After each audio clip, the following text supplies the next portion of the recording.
All right. Ready? Yes. Okay. So we are here as members of the Sociology Department to discuss the liberation of Palestine and social movement organizations involved in the cause. We have the pleasure of speaking with Mr. Omar Antar, a member of the Connecticut Palestine Alliance, to hear his perspective. Thank you for joining us. Thank you for having me. Okay, so our first question is, can you tell us about the Connecticut Palestine Alliance and its role within the broader movement for a free Palestine? Yes, so we're a fairly new organization. We started in January of 2024, so we're a bit over a year old. And its main purpose at the moment when it was started was to engage with elected officials. And because the other organizations had an aversion towards that or just didn't do that. And so that was our initial goal, is to be the organization that would engage most directly with elected officials, but also with the media and the general public to inform them and thus indirectly pressure the elected officials to change policy on the issue of Palestine. And we kind of had a dual track of both focusing on local officials, meaning like state senators and state representatives and even local mayors and even commissioners or anyone who's elected official, but also on the federal level as well. And obviously as an international issue, the federal level is more directly impactful of the issue of Palestine and affecting it in the short term. But the local officials do have a role to play in affecting the issue of Israel-Palestine, particularly on the issue of divestment, because the state of Connecticut, at the Connecticut Treasury, they set up a pension fund for their employees, and that pension fund is invested in part in the state of Israel, both the Israeli government through bonds as well as Israeli companies. And for legal reasons, the federal government cannot financially invest in the state of Israel. But the way the Israeli lobby has gotten around is that they had the individual 50 states invest in the state of Israel. And so local officials have the power to divest from Israel, from its local Connecticut state pension, as well as the city budgets, and even on the really local level. We're pretty proud that we're taking that on our main goal is to stop the war and the war machine, literally by depriving it of funds. And so that was our sort of raison d'etre, our reason to be, is to attack or engage with the local officials to actually affect the policy and the reality in Israel and Gaza through the finances in particular. So I guess I didn't really know that the local government had such contributions to, I thought everything was kind of on a federal level. I was going to say the same thing. Yeah. And obviously, like the colleges and the private colleges, and I'm sure even the public institutions can contribute to that as well. So I also didn't know that perspective. So that's really good to know. Thank you. Okay, so a little bit more personal. What inspired you to join the Palestinian Liberation Movement?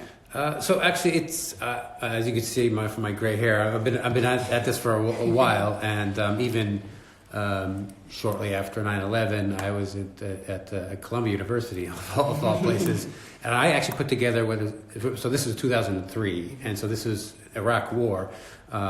I put together the Campus Anti-War Counter Convention, and the keynote speaker was Ralph Nader.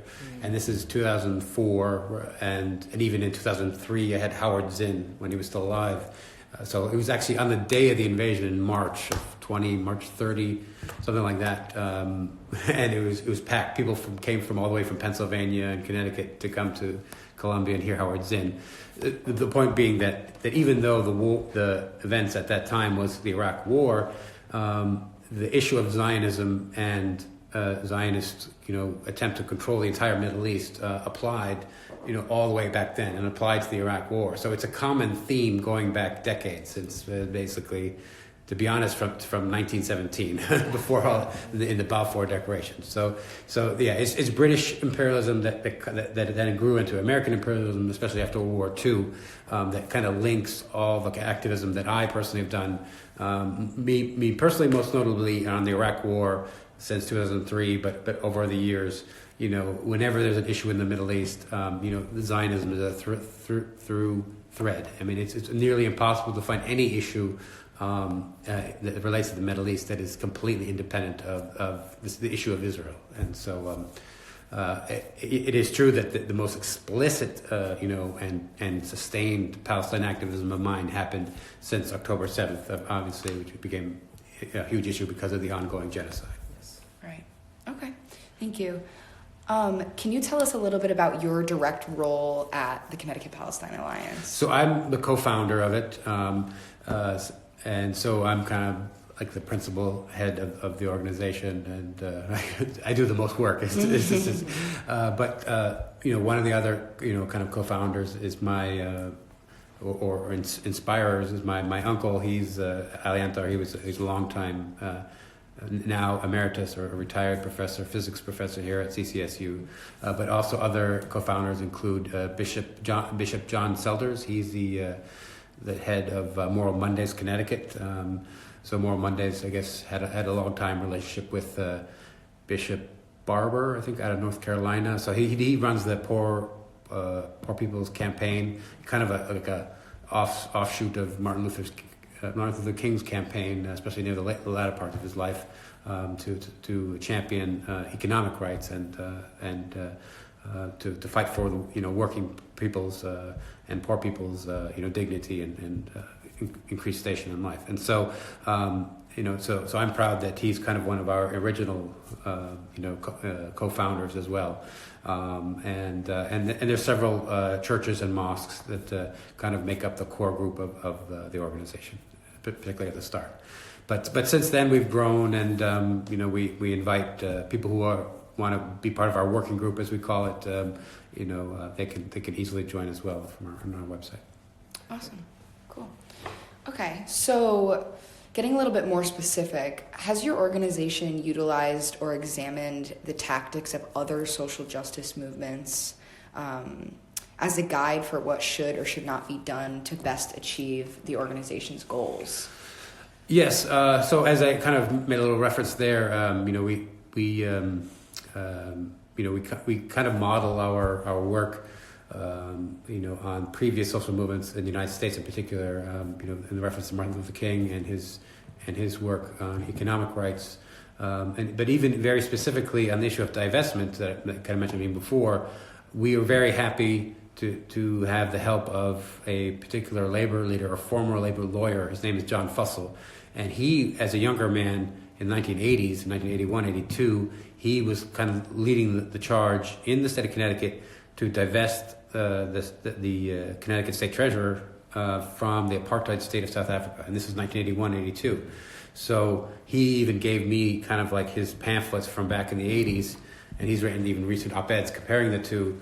But he's kind of like one of our teachers, how to emulate that divestment program that was successful. And I can tell you the history about it. That the Connecticut State Senate and State House of Representatives voted to divest from the apartheid state of South Africa, but the governor at the time vetoed that passed legislation. But the pressure was so powerful that even though he vetoed the legislation, he set up an independent task force that effectively did the same thing. They thought that they stacked the task force with some establishment banker types, but also the labor leaders like him. And but the movement was so powerful that despite their tricks and traps, meaning the governor at that time, it eventually became that the state of Connecticut divested from the apartheid states of South Africa, despite all of their attempts to derail it. So that's kind of what we were trying to learn from him. It's much tougher for in our case because unfortunately, Zionism is really entrenched.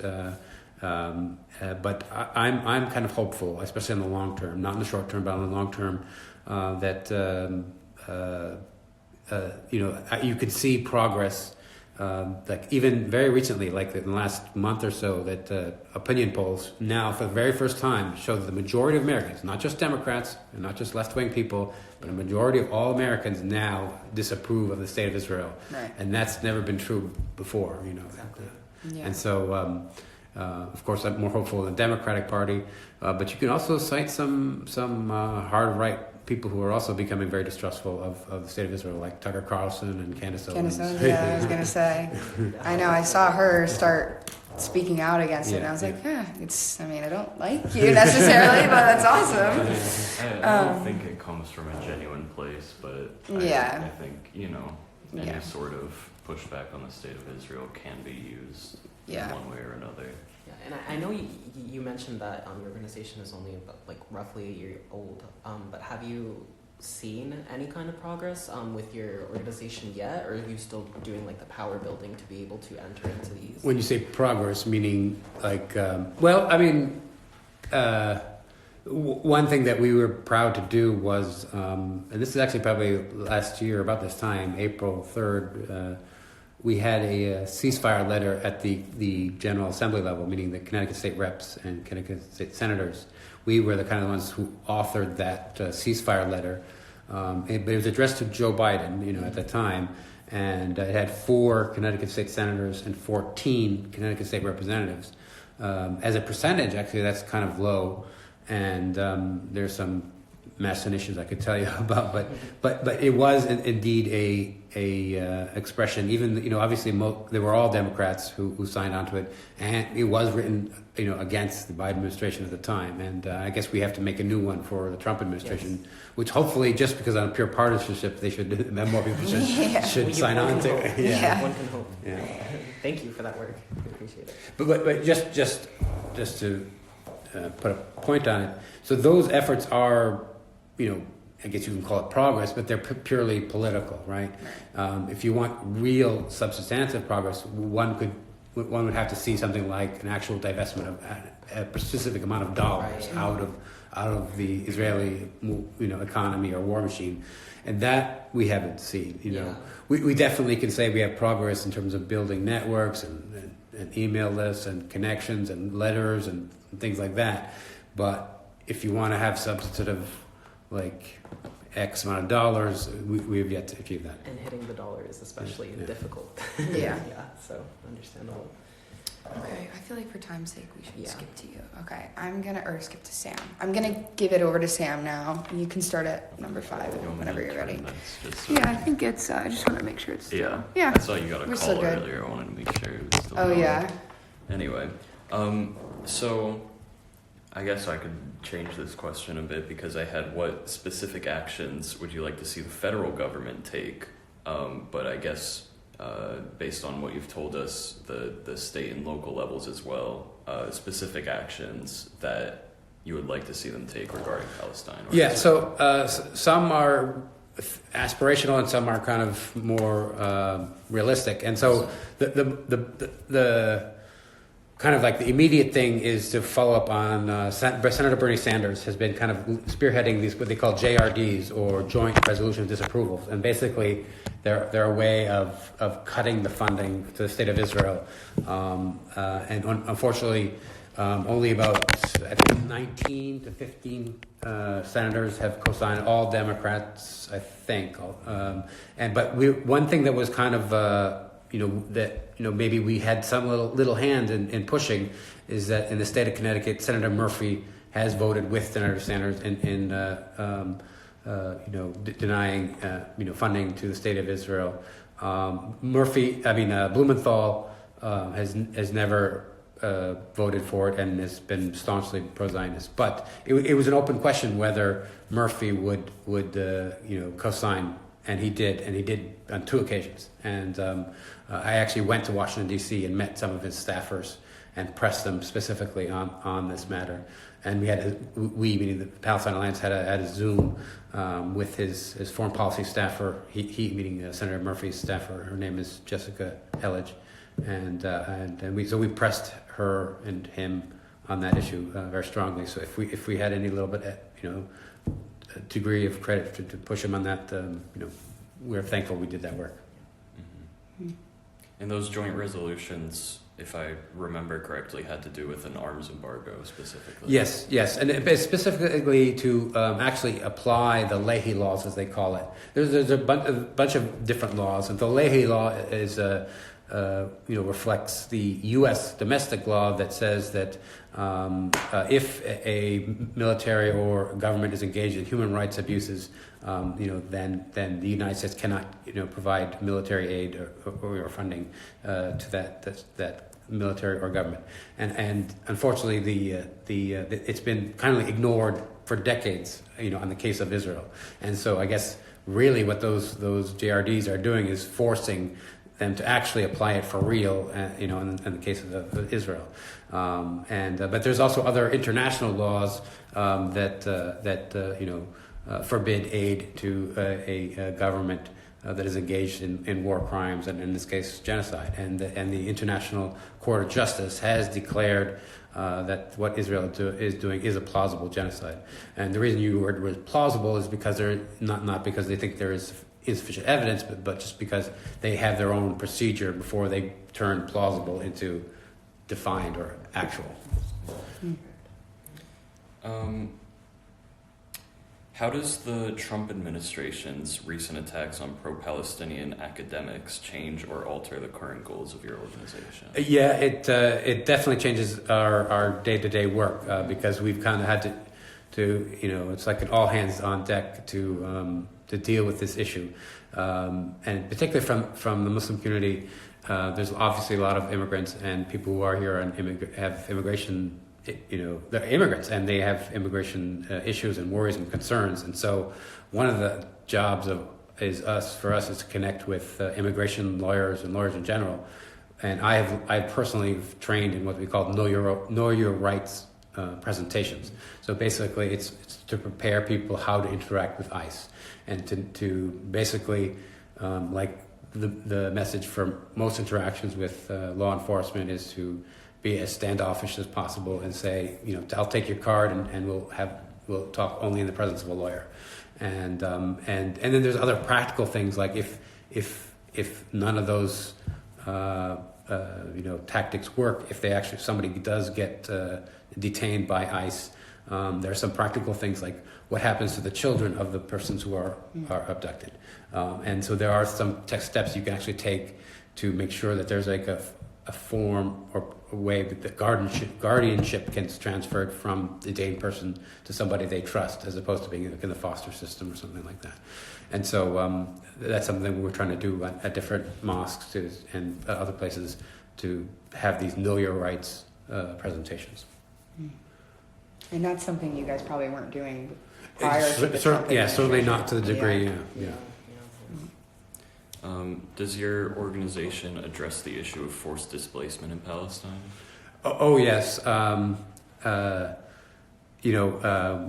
Sometimes we put out press releases and like say in January when the ceasefire, the temporary ceasefire, as it turns out, came about.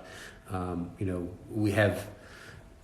We address various issues, and one of those issues obviously is the kind of like an ideal end state solution of the conflict in Palestine, and we formally, like the Green Party actually, we advocate for a single state solution, but part of that single state solution is the repatriation of the diaspora and their descendants, as per United Nations Resolutions 194, that people have the right to return. And, there are different organizations you mentioned in the Palestine movement, even in Connecticut. One of those organizations called We Will Return, so it's explicitly in their name. And they're based here in Connecticut, and they do a lot of pretty profound work. Like they had Mark Lamont Hill come to their kind of fundraiser recently as well. Great, thank you. All right, so we're going to be entering into the final few questions, kind of talking about your message and what you want people to take away from this. So my first question is, what is your message for those who are worried about the increased risk of being vocally pro-Palestine in the current climate? So I actually have some very practical and specific case to talk. AAUP, the Union of Professors, they had a recent higher education defense kind of rallies on April 17th, so last Thursday, and I happened to attend the one at Yale. There was one in Stores as well. I don't know if it was on this campus or not, but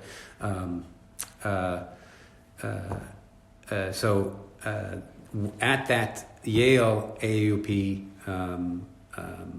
rally, even though Palestine wasn't, because the threats to higher education is not just about Palestine, but it's about, but obviously Palestine is a component of it. So even though the rally wasn't explicitly about Palestine, there was a guy there with his phone videotaping in almost everybody's face, and you could tell. And so I asked around some of my friends and collaborators, have you ever seen this guy? And it turns out that guy is part of he was a student at Yale that is part of this Trump administration-linked organization called Shabbat something. So it's basically it's a religious sect that is very tightly connected with the Trump administration, perhaps financially, and that they are part of this kind of effort to intimidate and push off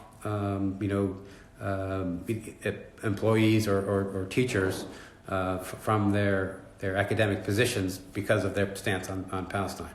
And so just a few days ago there was an actual case of intimidation at a rally, a public rally.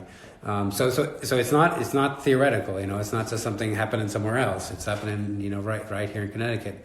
And so in response to that, some people have during those Know Your Rights presentations they've suggested that when you do go to rallies that especially if you think you have higher risk of being targeted, people to wear masks and keffiyehs and maybe even dark sunglasses. And so if those videotapers who I just saw on Thursday come around, then they won't really identify you. But let's say that doesn't work. There's what we call political defense. There's been these efforts since October 7th, really, of making a big stink politically and in the media and as far as we can reach to defend people who've been adversely affected in their jobs and academics, especially like the encampments in April. We've raised funds for legal defenses for people who've been arrested at those encampments, and even what the Connecticut Palestine Alliance in particular did is we wrote a letter to the state senators who are in charge of the money for UConn, and to pressure them to treat these Palestine protesters fairly on the academic level, with the threat of withdrawing funds from UConn if they do not treat them well. That's a fantastic point. I mean, I work with CSU AAUP with the AAUP branch here. And we have similar concerns because we've been working on a rights information session, which we are also combining with higher education and stuff. And that was one of the first things we thought of. We want to provide this information, but we don't want people to be afraid to come out of fear of being exposed and put all over the internet. You know what I mean? So it's very, very relevant. So what is your message for lawmakers and voters in Connecticut about how they can support Palestine and continue putting their best foot forward despite everything happening? Yeah, so actually one of the biggest issues that the Connecticut Palestine Alliance works on is something called the Palestine Voter Pledge. So not only it's asking for people who aren't registered to vote to register to vote, but also to commit to voting based on Palestine policy of whichever candidate that they have a possibility of voting on. And so in tandem with that Palestine Voter Pledge, we've also asked Connecticut elected officials to co-sign a ceasefire pledge, and we've had about 15 co-signers, the most notable of which is the mayor of Middletown, and he's a former Wesleyan alum. His name is Ben Florsheim. He actually used to be a staffer for Chris Murphy, but and those people who've committed publicly to a ceasefire, I've actually transferred that information onto a voter database that's national. It's called voteforpeace.info. And so, if you put in your address, and if you let's say you happen to live in Middletown, and in your address is in Middletown, it should show up that you can vote for the mayor because he's in the database because of his co-signing that ceasefire pledge. Oh, that's really cool. So obviously it's obviously there's 169 towns in the state of Connecticut, and we, it's a lot of work to get all councilmen and women and mayors and all elected officials. So, but that is definitely a start, and because once we build that database, we can transfer it over to voteforpeace.info.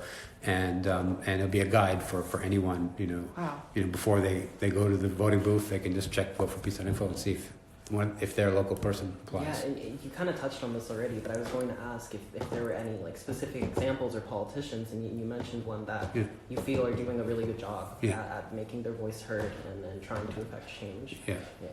And most of the people who've co-signed that ceasefire letter, which I have to update for Trump, because it was built against, in the 2024 against Biden. But most of those people are actually like Green Party, very local commissioner type elected officials. But the rest are Democrats. No Republicans that I know of. I think the database is such a good way to make it convenient for young voters to support the cause that they want to be involved in, and because you get so much misinformation online, so for them to have a reliable source to go to that says, okay, this person supports the cause that I want to vote with in mind. I think that's really that's really always good. something I try to seek out ahead of elections is unbiased sources like that. So that's really So it's PalestineCT.com/officials to see that list of 15. And then the general nationwide website is voteforpeace.info. Perfect. Thank you. And our final question. Generally, what do you see for the future of the Palestinian liberation movement in the United States, considering everything that's happening? And of course, I know you want to keep fighting, but where do you see this going? Yeah, I'm kind of hopeful, especially in the Democratic Party. The Democratic Party elites and the money behind them will try their hardest to push us out and keep us away. And I've been actually connecting with Indivisible, which is like a kind of Democratic Party aligned organization. And so when I speak to them on an individual basis, they're very pro-Palestine, they're very supportive, and I got like one or two supportive email texts. But then when you email the group, silence. So especially the kind of the top leadership types. But given the positive interaction I have even with indivisible people, it shows that it is true that on the Democratic side there is a grassroots push to be supportive of Palestine, and the polling confirms that. And so I'll keep knocking on the doors and trying to do as much Palestine work. It's actually independent of party. And to be clear, the Connecticut Palestine Alliance, we are what we call 501c3 compliant, meaning we do not advocate. We have a we don't say who to vote for or against, but we do explicitly show what is the policy positions of any and all candidates. So and it's very obvious that we favor those who are pro-Palestine, and the reason we make that very clear is because we have a lot of nonprofits, especially churches and mosques, and but even as 501c3s, nonprofits can and do advocate for voter registration and voter and education on the issues. We just can't go that final step and say vote for X, or you can't even say don't vote for X. Right. But you make the information available. The information is available, yes. And I mean, like you said, it's very clear through polling and just through the vibe of speaking to people on campus and looking online. Like these opinions are shifting. And I'm really glad that they are, because obviously what we're experiencing right now is a genocide. It's very clear. And I just hope that that continues and we can see some kind of progress soon, hopefully. Yeah, I mean, it's thanks to organizations like yours that people are finally starting to wake up and realize what's going on in Palestine and not just so much what's going on in Palestine, but these individual causes like the right of return and those things. People are becoming more aware of these problems. So thank you. Especially in the last few months, in terms of just the free speech issue in this country, it gets a lot of people to kind of realize what's really at stake. Right, because people on both sides of the aisle are concerned about issues like that. They should be.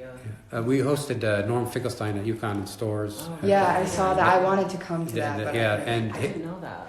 His message at the end is that that we should actually make it very explicitly clear that we should link the Palestine and free speech issues together. And so he even suggested a T-shirt to say "Free Palestine, Free Speech." And so because free speech is a very American and cross-cultural, cross-ideological touchstone that kind of and it's very obvious and clear. With when you throw Mahmoud Khalil into a dungeon in Louisiana, and it's impossible to separate the two. I mean, they're so.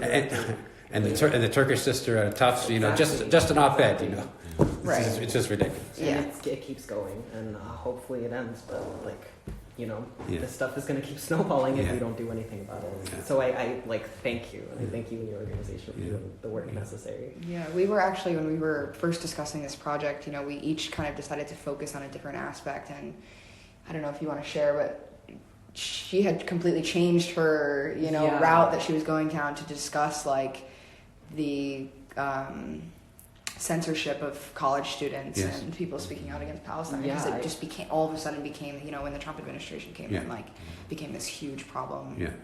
We started it earlier in the year before we had this framework, and then the Trump administration came in and just started completely masked off. So it was how can we do a project on this without and it's a good point, because they're actually obviously you know about Project 2025. There is a section of that that's called Project Esther that's specifically about targeting Israel-Palestine.